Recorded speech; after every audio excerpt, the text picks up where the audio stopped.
ଏକ ସୁନ୍ଦର ଜଙ୍ଗଲରେ ଏକ ଛୋଟ ଚଢ଼େଇ ରହୁଥିଲା। ସେ ଅତ୍ୟନ୍ତ ପରିଶ୍ରମୀ ଓ ବୁଦ୍ଧିମାନ ଥିଲା। ଗରମ ଦିନରେ ସେ ଦିନ ସାରା ଉଡ଼ି ଉଡ଼ି ଘାସ, ଶୁଖିଲା ପତ୍ର ଓ ଛୋଟ ଡାଳି ଆଣି ଏକ ସୁନ୍ଦର ଘର ତିଆରି କଲା। ତାର ଘରଟି ଏକ ବଡ଼ ଗଛର ଡାଳିରେ ଥିଲା। ଏକ ଦିନ ହଠାତ୍ ଆକାଶରେ କଳା ମେଘ ଢାଙ୍କିଗଲା। ବାତାସ ଜୋରରେ ବହିବାକୁ ଲାଗିଲା। ଚଢ଼େଇ ଭାବିଲା ଆଜି ବହୁତ ବର୍ଷା ହେବ।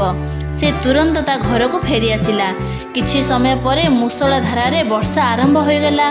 ବର୍ଷାର ପାଣି ଜୋରରେ ବଢ଼ିବାରୁ ଚଢ଼େଇର ଘରରେ ଧୀରେ ଧୀରେ ପାଣି ପଶିବାକୁ ଲାଗିଲା।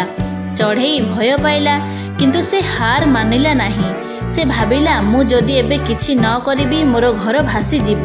ତେଣୁ ସେ ତୁରନ୍ତ ବାହାରକୁ ଯାଇ କିଛି ବଡ଼ ପତ୍ର ଆଣିଲା ଓ ଘରର ଛିଦ୍ର ଅଞ୍ଚଳକୁ ଢାଙ୍କିଦେଲା। ପାଖରେ ଥିବା ଏକ ବାନର ଗଛ ତଳେ ଭିଜୁଥିଲା। ସେ ଚଢ଼େଇକୁ ଦେଖି କହିଲା, ଆରେ ତୁ ଛୋଟ ହେଲେ ମଧ୍ୟ ତୋ କେତେ ବୁଦ୍ଧି ଅଛି, ତୁ ବହୁତ ବୁଦ୍ଧିମାନ। ମୁଁ ତ ଆଗରୁ ଘର ତିଆରି କରିନଥିଲି, ସେଥିପାଇଁ ଏବେ ବର୍ଷାରେ ଭିଜୁଛି। ବର୍ଷା ଆହୁରି ବେଶୀ ବଢ଼ିବାକୁ ଲାଗିଲା। ଚଢ଼େଇ ଲଗାତାର ପତ୍ର ଘରକୁ ପାଣି ପଶିବାରୁ ରକ୍ଷା କଲା। ଘର ଭିତରେ ସେ ସୁରକ୍ଷିତ ରହିଲା। ବାନରଟି ସାରା ରାତି ଥଣ୍ଡାରେ କାମ୍ପୁଥିଲା ଓ ଚଢ଼େଇର କଥା ମନେ ପକାଉଥିଲା।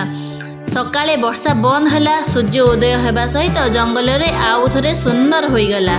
ବାନରଟି ଚଢ଼େଇ ପାଖକୁ ଆସି କହିଲା, ତୋ ଠାରୁ ବଡ଼ ଶିକ୍ଷା ପାଇଲି। ଆଗରୁ ପ୍ରସ୍ତୁତ ହେବା ଓ ପରିଶ୍ରମ କରିବା ଦରକାର।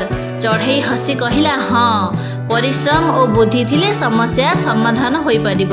ସେହି ଦିନଠାରୁ ବାନରଟି ମଧ୍ୟ ନିଜ ପାଇଁ ଏକ ଘର ତିଆରି କଲା ଏବଂ ଚଢ଼େଇ ବାନର ଦୁହେଁ ଭଲ ମିତ୍ର ହୋଇ ଖୁସିରେ ରହିଲେ।